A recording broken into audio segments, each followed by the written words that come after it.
सुबह सुबह अजय को पलंग पर न पाकर सुमिता बुदबुदा उठी। सिर्फ काम ही काम, न अपने स्वास्थ्य की चिंता और न ही घर की। सुबह से ही अपने ऑफिस कम स्टडी रूम में जाकर बैठ गए हैं। इतने काम और ईमानदारी से क्या मिला? एकमात्र बेटी के हाथ पीले करना भी असंभव प्रतीत हो रहा है। सुमिता चाय बनाकर स्टडी रूम में ले गई। दरवाजा अंदर से बंद था। मन में खटका हुआ। अजय कभी तो दरवाजा बंद नहीं करते। धड़कते दिल से दरवाजा खटखटाया। न खुलने पर अव्यक्त भय से त्रस्त होकर जोर जोर से आवाज लगाते हुए दरवाजा खटखटाने लगी। शोर सुनकर रिया भी आ गई। क्या बात है मम्मा, दरवाजा क्यों खटखटा रही हो? उसे दरवाजा खटखटाते देख रिया ने उससे पूछा। पता नहीं बेटा, इतनी देर से दरवाजा खटखटा रही हूं, पर तेरे डैड ना तो दरवाजा खोल रहे हैं और ना ही कोई प्रतिक्रिया व्यक्त कर रहे हैं। सुमिता ने रुआंसे स्वर में कहा। रिया ने भी आवाज लगाई। कोई उत्तर न पाकर वह जोर जोर से दरवाजे पर हाथ मारने लगी, पर फिर भी दरवाजा खुलते न देखकर वह पड़ोसी रामकिशोर के घर दौड़ी दौड़ी गई। उसकी परेशानी और बदहवास हालत देखकर वह तुरंत ही आ गए। उनके प्रयत्नों से दरवाजा खुल गया। वे सब बदहवासी में अंदर घुसे तो देखा अजय टेबल पर सिर रखे बैठा है। आंखें बंद हैं तथा मुंह से झाग निकल रहा है। उसकी स्थिति देखकर रिया चीखी चीखी कर उसे झकझोरने लगी। सुमिता टेबल पर रखे पानी का गिलास, नींद की गोलियों के खाली डिब्बे पर देखकर अव्यक्त आशंका से कांपने लगी। कांपते हाथों से राइटिंग पैड उठाया। पहला नोट पुलिस के नाम था। मैं आत्महत्या कर रहा हूं, अतः व्यर्थ किसी को परेशान न किया जाए। दूसरा पत्र था रिया के नाम। बेटा, मैं जिंदगी भर तुझे कोई सुख नहीं दे सका। इस भाग्यहीन पिता को हो सके तो क्षमा कर देना। तीसरा पत्र था सुमिता के नाम। जीवन को रंगीन स्वप्निल बनाने के लिए पैसा चाहिए, जो एक नौकरी पेशा इंसान के मामूली वेतन में असंभव है। नाजायज तरीके से पैसा कमाना मेरे सिद्धांतों के प्रतिकूल है। अब मेरे शव के द्वारा, मेरे पीएफ, ग्रेच्युटी एवं इंश्योरेंस के द्वारा तुम्हें काफी पैसे मिल जाएंगे।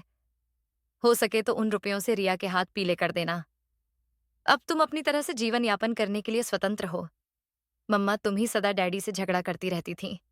तुम्हारी आकांक्षाओं के असीमित आकाश के कारण आज मुझे अनाथ होना पड़ा। तुम ही मेरे डैडी की मृत्यु का कारण हो। कहते हुए रिया चीख उठी। हाँ बेटी, तुम ठीक कह रही हो। कहते हुए सुमिता कटी पतंग की तरह वहीं पर गिर पड़ी। अस्पष्ट स्वर में बुदबुदाते हुए बोली, तुमने यह क्या किया अजय? इतनी भयानक सजा क्यों दी मुझे? ये सच है कि मैंने सदा तुम्हारे आदर्शों की अवहेलना की, यहां तक कि अपनी इच्छाओं को पूरा न कर पाने के कारण जब तब तुम्हें अपमानित भी किया, पर तुमने तो मुझे कहीं मुंह दिखाने लायक ही नहीं छोड़ा। भाभी जी, सुमिता संभालो स्वयं को। अजय अभी जिंदा है, इसे जल्दी से अस्पताल ले जाना होगा। रामकिशोर ने अजय की नब्ज देखते हुए कहा। क्या? दोनों ने एक साथ कहा। हाँ बेटी, रो मत, मैं अभी गाड़ी निकालता हूं। ईश्वर ने चाहा तो सब ठीक हो जाएगा। रामकिशोर ने अजय को गाड़ी में बिठाया तथा अपने ही एक रिश्तेदार डॉक्टर के नर्सिंग होम में एडमिट करवा दिया, क्योंकि अगर वह ऐसा नहीं करते तो अजय के विरुद्ध आत्महत्या का केस पुलिस दर्ज कर सकती थी। रामकिशोर अजय की मनःस्थिति से परिचित थे। उनके परिवार से उनका घनिष्ठ संबंध था। वह नहीं चाहते थे कि अजय के ओवर रिएक्शन से वह तथा उसके परिवार के लोग संकट में आएं। लड़ाई झगड़ा किस परिवार में नहीं होता, पर इसका मतलब यह तो नहीं कि जीवन का अंत ही कर लिया जाए। अजय को आईसीयू यूनिट में भर्ती देखकर जहां रिया को अपनी मां गलत लग रही थी, वहीं सुमिता के दिल में हलचल मची हुई थी। वह कहाँ गलत थी? क्या उसकी चाहना गलत थी, या दो विभिन्न परिवेश से आए व्यक्तियों के सामंजस्य नहीं बिठा पाने के कारण ऐसी स्थिति पैदा हुई थी? अनजाने ही वह अतीत के गलियारों में भटकने लगी। वह एक अमीर माता पिता की लाडली बेटी थी। बचपन से दुख और अभाव से उसका सामना ही नहीं हुआ था। ग्रेजुएशन करते करते कॉलेज के वार्षिक समारोह की तैयारी के समय उसका परिचय अपने से 2 वर्ष सीनियर अजय से हो गया।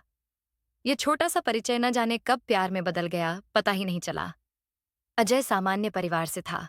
उसके पिता मिडिल स्कूल में टीचर थे, पर पोस्ट ग्रेजुएशन करते ही उसकी मेहनत के बल पर स्टेट सिविल सर्विस में चयन हो गया।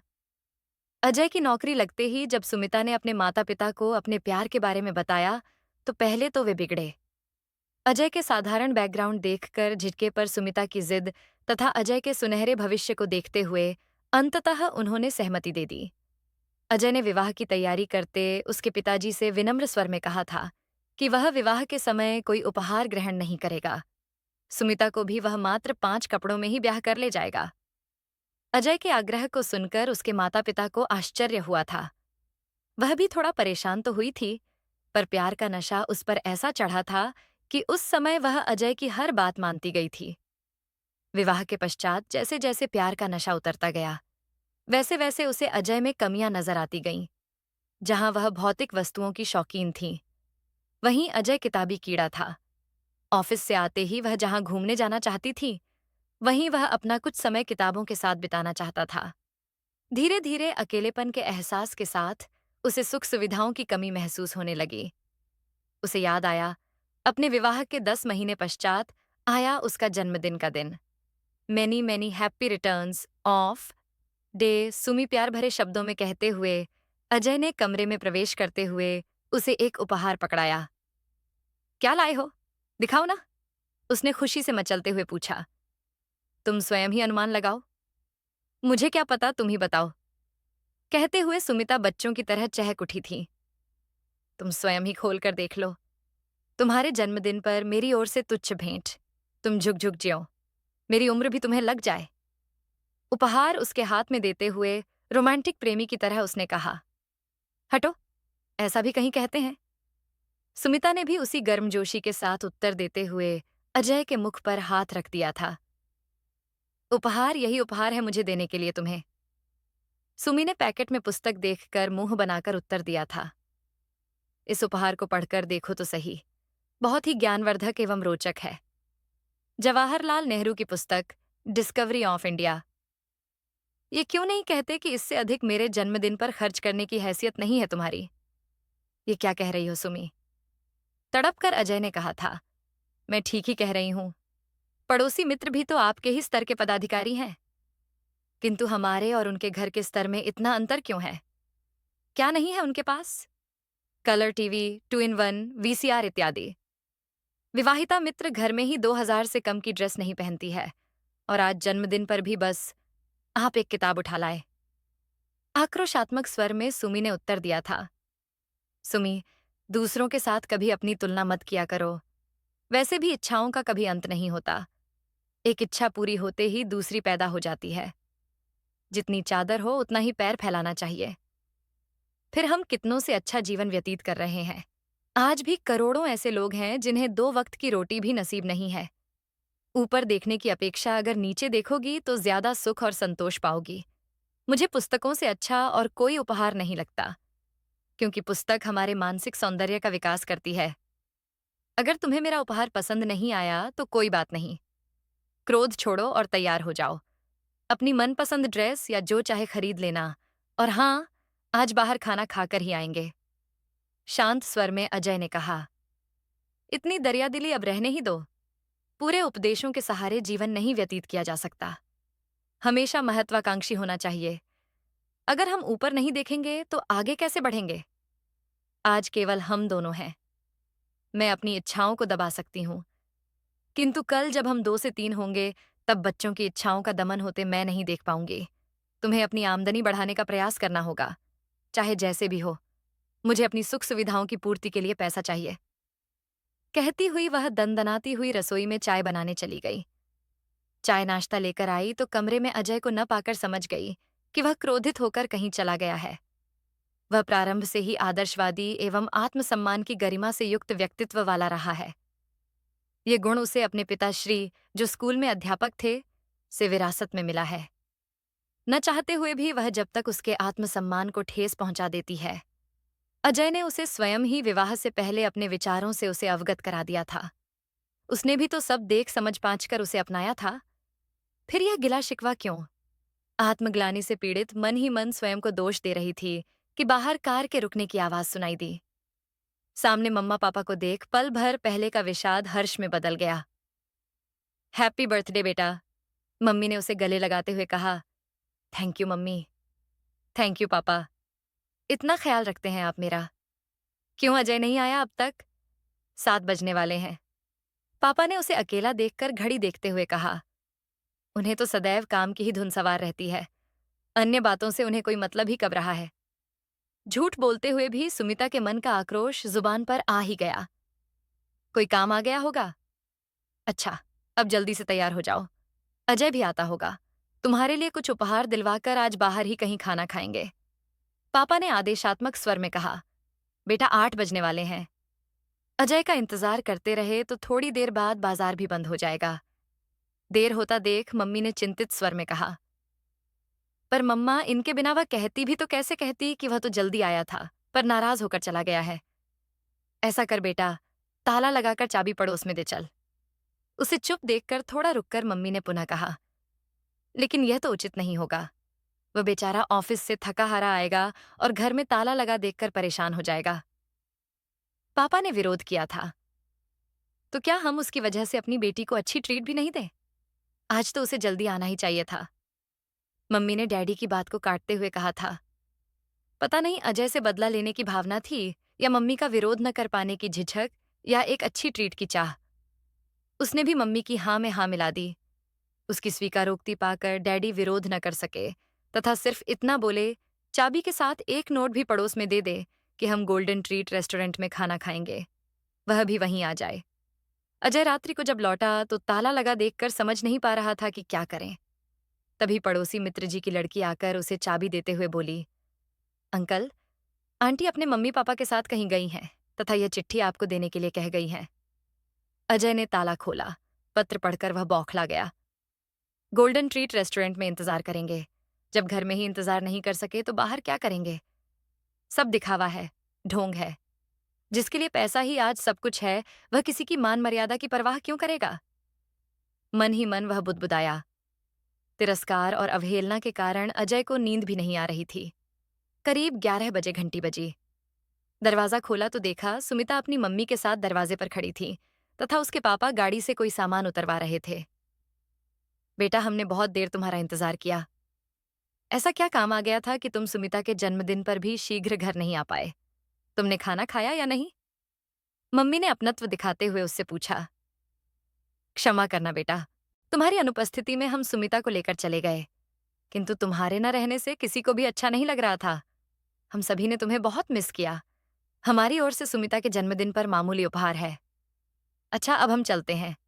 काफी रात हो गई है। अब तुम लोग भी आराम करो। उसे चुप देखकर डैडी ने कहा। वे दोनों चले गए। सुमिता ने उसके गले में हाथ डालते हुए कहा, लगता है तुम्हारा क्रोध अभी तक शांत नहीं हुआ है। यह प्यार नहीं, दिखावा है। अगर ऐसा ही था तो तुम मुझे अकेला छोड़कर नहीं जाती।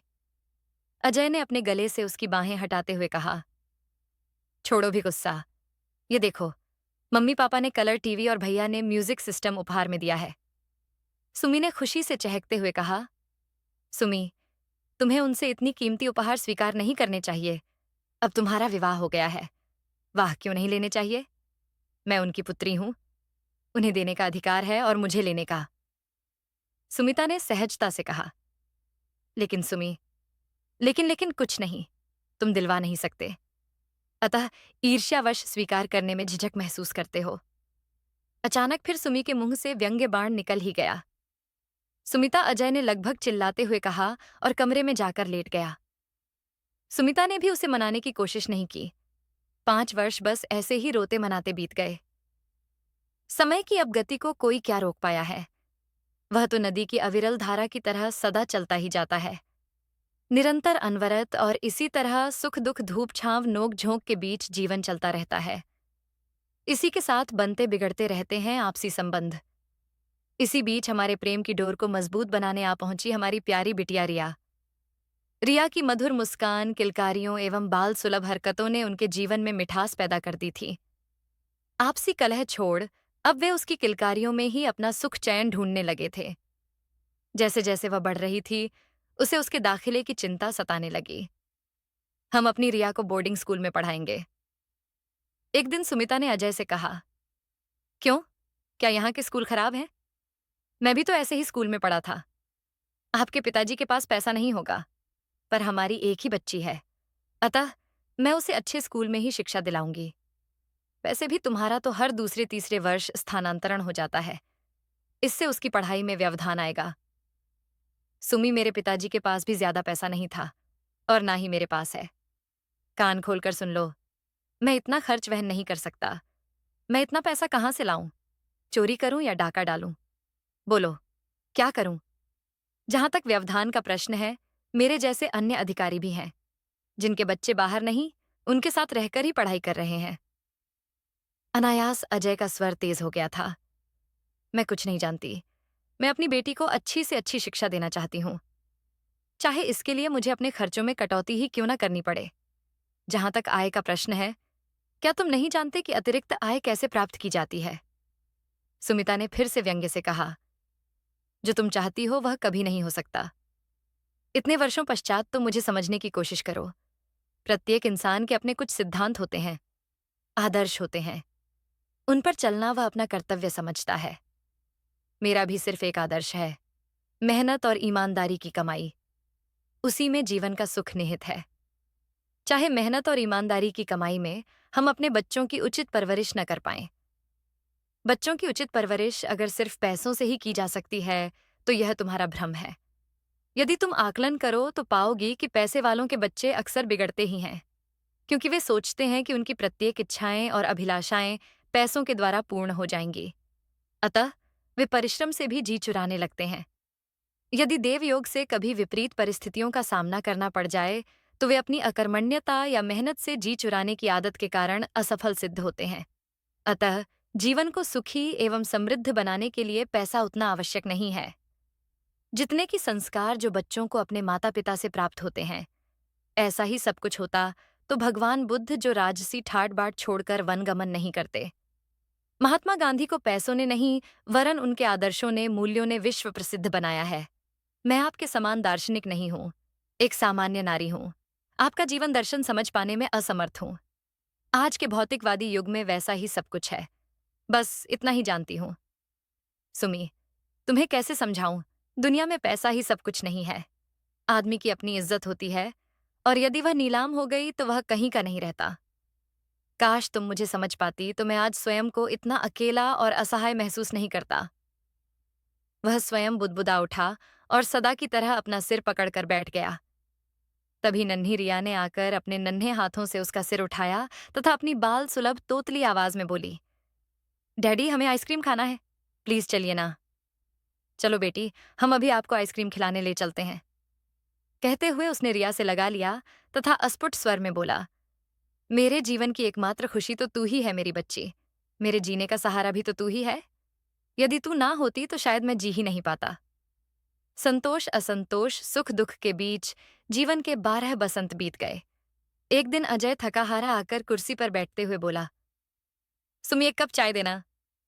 सुमी चाय लेकर उसके पास गई तथा एक कप उसे पकड़ाते हुए वहीं पास में बैठते हुए बोली, क्या हुआ?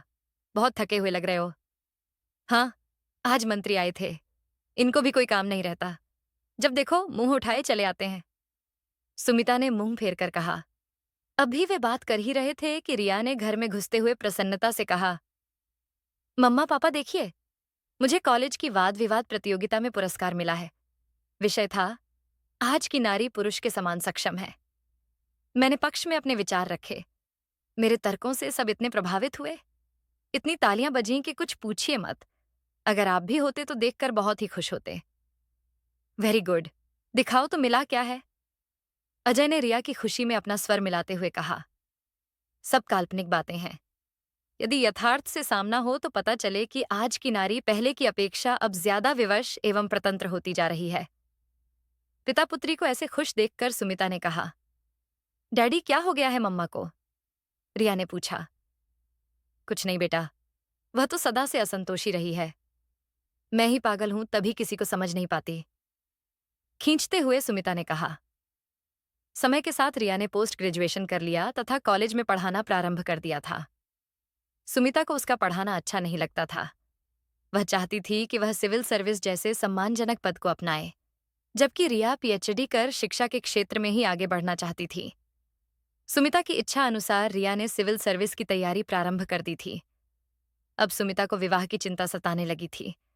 कुछ जगह बात भी चलाई। एक ऐसे ही दिन जब लड़के वालों से बात कर अजय लौटा, तब सुमिता ने उसके सामने चाय रखते हुए पूछा, कहीं बात बनी? बात क्या बनेगी? जहां भी जाओ यही पूछते हैं। कितना लगा सकोगे? 20 से 25 लाख से कम की कोई बात ही नहीं करता। मैं तुमसे इसलिए कहती रहती थी, आज अगर हमारे पास पैसा होता तो हम अपनी बिटिया के लिए मनपसंद वर खरीद सकते थे। तुम्हारे ट्रांसफरेबल जॉब के कारण मैं नौकरी नहीं कर पाई और घर में बैठकर कोई काम तुमने करने नहीं दिया, क्योंकि उससे तुम्हारे अहम आत्मसम्मान को ठेस पहुंचती थी।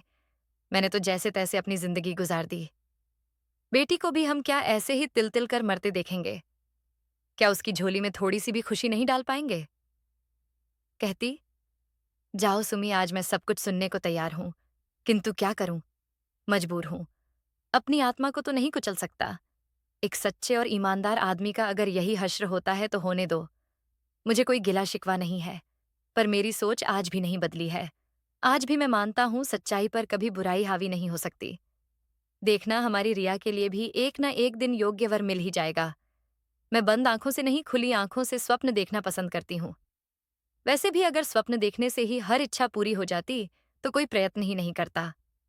खैर छोड़ो, तुमने उनसे कहा नहीं कि दहेज लेना और देना दोनों ही कानूनी जुर्म है। सब कहकर देख लिया। कोई कह देता है कि हमें इस वर्ष विवाह नहीं करना है। कोई साफ कह देता है, अरे भाई, कानून तो कितने ही बनते रहते हैं और फिर किसी को पता ही नहीं चलेगा। रस्म पर तो हम 1001 ही लेंगे। बोलो, अब तुम्हारा आदर्शवाद कहाँ गया? यदि विवाह करना है तो देना ही पड़ेगा। सामने से नहीं तो पीछे से ही सही, तब तुम्हारी आत्मा नहीं कचोटेगी।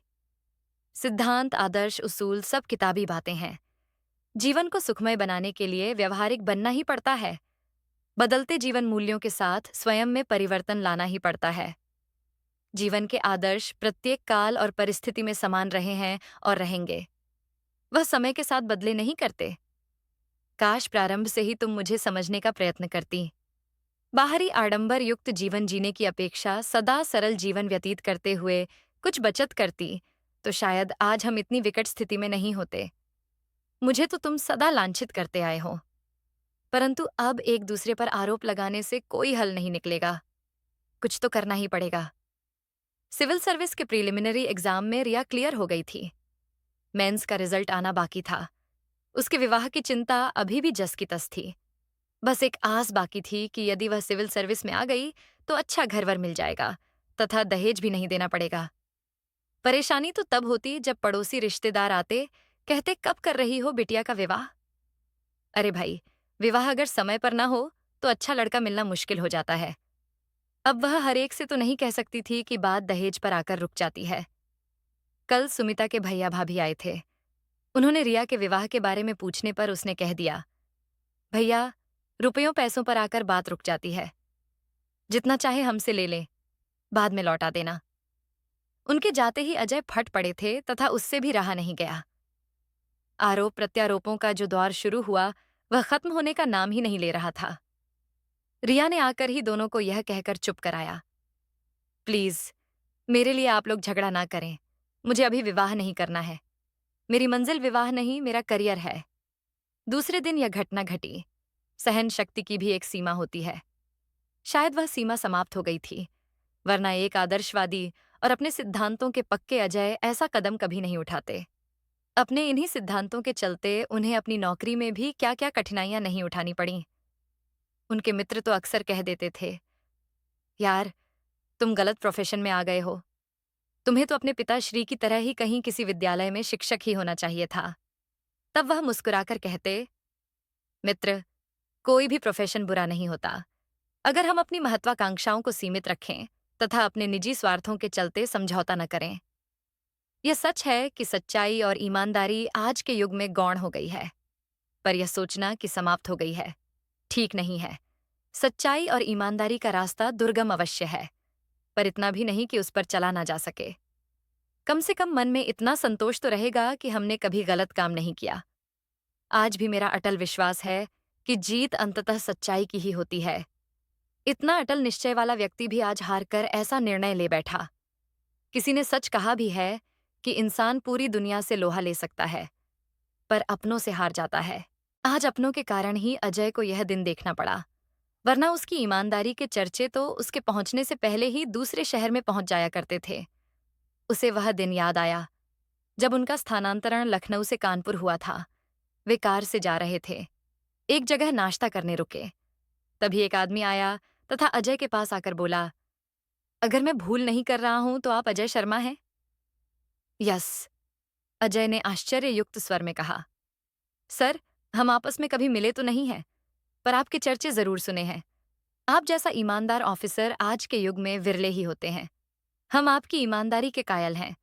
हमें बेहद खुशी है कि आप जैसा ऑफिसर हमारे शहर में आ रहा है। वह एक बिजनेसमैन था। वह कानपुर का ही था तथा बिजनेस ट्रिप पर निकला था। अजय ने नम्रता से उसका शुक्रिया अदा किया। चलते समय अजय बिल अदा करने लगे।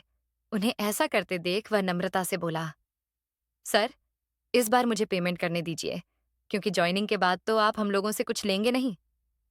उनके इस पर अजय ने उनसे क्षमा मांगते हुए स्वयं ही बिल चुकाया था। वह व्यक्ति भी कुछ नहीं कह पाया था। उस क्षण अजय उसे अन्य से अलग लग रहे थे। उस दिन के बाद तो रिया के लिए उसके पापा ज्यादा महत्वपूर्ण हो गए थे।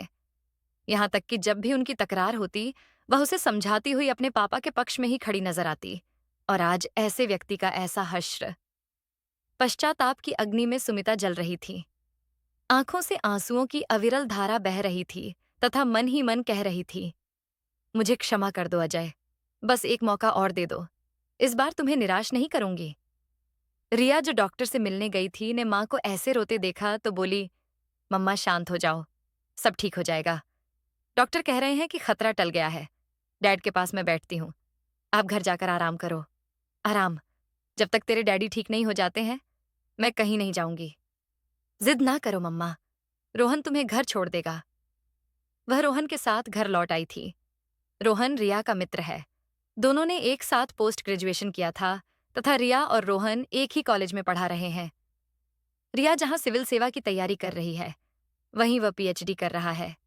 रिया को अचानक ही वह बहुत महत्वपूर्ण लगने लगा। पिछले 2 दिनों से वह साये की तरह उनकी देखभाल कर रहा है। इतना कोई मित्र तो नहीं कर सकता। कहीं मित्रता के अतिरिक्त दोनों में कोई और संबंध तो नहीं है? वह रिया से बात करेगी। अगर दोनों विवाह करना चाहेंगे तो वह कर देगी। सामने हीरा है और उसे दिखाई नहीं दे रहा है। जीवन साथी अगर सच्चा मित्र हो तो जीवन सुखमय बन सकता है। सोचकर सुमिता को एक आशा की किरण दिखाई दी थी। तभी उसके दिल ने टोका, प्रेम विवाह तो तुमने भी किया था, पर तुम्हारा विवाह तो यथार्थ की कठोर सच्चाई से टकराकर चूर चूर होता रहा, यहां तक कि बिखरने की कगार पर पहुंच चुका है। अतः उसने रिया से बात करने का विचार त्याग दिया। हफ्ते भर बाद अजय घर आ गए। उन्होंने ड्यूटी भी ज्वाइन कर ली थी। इसके बावजूद घर में अव्यक्त तनाव मौजूद था। जहां रिया अपने डैडी के मानसिक तनाव के लिए अपनी मम्मा को दोषी ठहरा रही थी, वहीं सुमिता सोच रही थी कि क्या उसी के कारण अजय को यह कदम उठाना पड़ा। क्या वास्तव में वह सामाजिक कृतियों के कारण हार गया था? अगर वह सचमुच हार गया था तो उसे दोष क्यों दिया? क्या स्त्री की नियति ही अपमान सहने के लिए है? दोनों के बीच आई दरार को पाटना संभव प्रतीत नहीं हो रहा था। तभी रिया मेंस का रिजल्ट आ गया। एक बार लगा कि घर में खुशियां छा गईं। चारों ओर से बधाई संदेश आने प्रारंभ हो गए। सुमिता को लगा कि अब शायद सारी समस्याएं सुलझ जाएंगी। रिया के चेहरे पर कोई खुशी न पाकर सुमिता से रहा नहीं गया। कारण पूछने पर वह बोली, मम्मा, मैं सिविल सेवा में जाकर पापा की तरह खराब व्यवस्था की तरह जीवन व्यतीत नहीं करना चाहती। वैसे भी आजकल इस नौकरी में पहले जैसी गरिमा कहाँ। इस सर्विस में आजकल सभी भ्रष्ट एवं चापलूस हैं। जो थोड़े बहुत पापा की तरह ईमानदार हैं, उनको उनके अपने ही नहीं समझ पाते तो दूसरा कैसे समझेगा। बार बार स्थानांतरण, झूठे आरोप, मैं अपनी कॉलेज की नौकरी से ही खुश हूं। पढ़ाना ही करना चाहूंगी। कम से कम यहाँ छल कपट से दूर रहते हुए अपने कार्य को पूरी ईमानदारी के साथ निभा तो पाऊंगी। आपके कहने पर मैंने सिविल सेवा के लिए परीक्षा तो दे दी थी तथा सफल होकर अपनी श्रेष्ठता भी सिद्ध कर दी, पर मैं उसमें नहीं जाऊंगी। अचानक जैसे उस पर गाज गिर गई। बाप तो बाप, बेटी भी उसकी कामनाओं पर खरी नहीं उतर रही है। आखिर क्या कमी रह गई उसकी परवरिश में, जो रिया ने अपने निर्णय का जिम्मेदार भी जाने अनजाने उसे ही करार दिया। उसका निर्णय सुनकर एक बार अजय भी चौंके थे, पर पुत्री की इच्छाओं का आदर करते हुए उन्होंने उसके निर्णय को तहे दिल से स्वीकार कर लिया था। थक हार कर सुमिता ने रिया के मित्र रोहन से बात की। आंटी, मैंने भी रिया को समझाने की बहुत कोशिश की, पर वह मानती ही नहीं है। क्या तुम रिया से प्यार करते हो? क्या उससे विवाह करोगे? अचानक वह बोली, आंटी मैं हाँ कहूं, पर मैंने तो इस बारे में सोचा ही नहीं। फिर मैं यह भी नहीं जानता कि रिया भी मुझे इस नजर से देखती है या नहीं। तो अब सोचो, मुझे लगता है वह तुम्हारे साथ खुश रह पाएगी। सुमिता के प्रस्ताव पर रोहन असमंजस में पड़ गया। रिया उसे अच्छी तो लगती थी, पर वह पहल इसलिए नहीं करना चाहता था कि कहीं रिया को उसका इस तरह का प्रस्ताव पसंद ना आए। वैसे, जब से रिया ने सिविल सेवा की तैयारी प्रारंभ की थी, तब से उसने दूरी बढ़ा ली थी, क्योंकि उसे लगता था कि उनकी मंजिल अलग-अलग है। वैसे भी रिया की मम्मी को उसका आना और उससे मिलना पसंद नहीं था। वह तो उसके लिए सदा से डॉक्टर, इंजीनियर या सिविल सेवा वाला वह ढूंढ रही थी। आज उनके स्वयं के प्रस्ताव पर वह मना नहीं कर पाया। वैसे भी अगर रिया सिविल सेवा में जाने की इच्छुक होती, तो वह शायद मना भी कर देता। पर अब तो वह यही इसी कॉलेज में रहकर अपना करियर बनाना चाहती है। तब उसे क्या आपत्ति हो सकती है? सुमी ने रिया से बात की तो पहले तो वह चौंकी, पर उसके चेहरे की लालिमा उसके दिल का हाल कह गई। सुमी की मौन स्वीकृति पाकर अजय से बात की। अजय को तो रोहन पहले से ही अच्छा लगता था।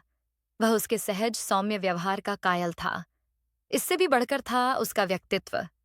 वह कॉलेज में पढ़ाने के साथ साथ मानव मनोविज्ञान में रिसर्च कर रहा था।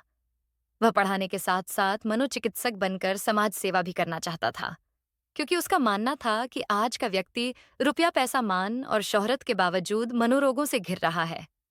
शायद वह कुछ के जीवन को नई रोशनी से भर सके। फिर भी उसने सुमिता से कहा, अच्छी तरह सोच लो। अध्यापक दामाद तुम्हारी बेटी को वह सुख नहीं दे पाएगा जिसकी तुमने कल्पना की है। कहीं तुम्हें बाद में पछताना ना पड़े। आप मुझे शर्मिंदा मत कीजिए। मैं अपने आकांक्षाओं के असीमित आकाश के कारण पहले भी बहुत कुछ झेल चुकी हूं। अब समझ गई हूं कि हर व्यक्ति के जीवन में आकांक्षाओं का आकाश होना चाहिए, पर इतना भी नहीं कि उसे अपने जीवन मूल्यों से समझौता करना पड़े। अब मैं व्यर्थ के दिखावे में न पड़कर सहजता से जीना चाहती हूँ। रोहन एक अच्छा लड़का है। सबसे बड़ी बात है कि वह हमारी रिया को भी पसंद है। रोहन और रिया की स्वीकृति प्राप्त कर विवाह की तैयारी प्रारंभ कर दी। यद्यपि उसके इस निर्णय का उसके भैया भाभी ने विरोध किया था। उन्हें लगा था कि दहेज न दे पाने के कारण अंततः हम सब इस विवाह के लिए राजी हो गए हैं। पर उसने यह कहते हुए उन्हें चुप कर दिया। भैया प्लीज आप अन्यथा ना लें। रोहन अच्छा लड़का है। सबसे बड़ी बात यह है कि वे दोनों एक ही कॉलेज में पढ़ाते हैं। कम से कम जिंदगी में स्थायित्व तो रहेगा। चाहकर भी वह यह नहीं कह पाई थी कि रोहन रिया की पसंद है, वरना वे सदा की भांति कहते कि तुम्हारी पसंद भी तो अजय था। पर तुम तो खुश नहीं रह पाई और वह सदा की तरह सिर झुका लेती। आज उसे लग रहा था कि विवाह का सफल होना न होना तो दोनों साथियों की आपसी समझदारी और एडजस्टमेंट पर निर्भर है। माना अजय सरकारी नौकरी में न होकर एक सफल बिजनेसमैन होता, तब क्या कोई समस्या ही नहीं होती? उसे अगर समस्या ढूंढनी होती तो वहां भी किसी दूसरी समस्या से त्रस्त परेशान रहती।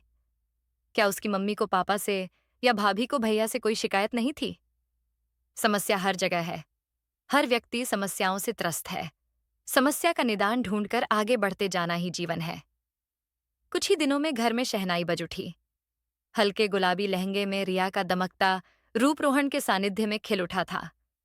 विवाह के समारोहों के बीच उन्हें हंसते खिलखिलाते देख सुमिता सोच रही थी कि शायद यही उसके जीवन का पहला सही निर्णय है। उसे अजय के शब्द बार बार याद आ रहे थे। सच्चाई पर कभी बुराई हावी नहीं हो सकती। हमेशा जीत सच्चाई की ही होती है। देखना, हमारी रिया के लिए भी एक न एक दिन योग्य वर मिल ही जाएगा। हर अंधेरे पक्ष के बाद उजाला पक्ष आता ही है। अब इस उजाले पक्ष की उज्ज्वलता को अपने दामन में संजोकर रखेगी। तभी शायद अपने प्यार को सही अर्थों में पाकर सुकून के साथ जीवन के बाकी पल जी पाए। तो दोस्तों, यह थी आज की कहानी। इस कहानी के बारे में आपकी क्या राय थी? ये कमेंट बॉक्स में जरूर बताइए। अगर आपको कहानी पसंद आई हो तो वीडियो को लाइक करें और चैनल को सब्सक्राइब करें और बेल आइकन पर क्लिक करके इसे ऑल पर सेट करें, ताकि आपको नए वीडियो की सूचना तुरंत मिल जाएगी। धन्यवाद।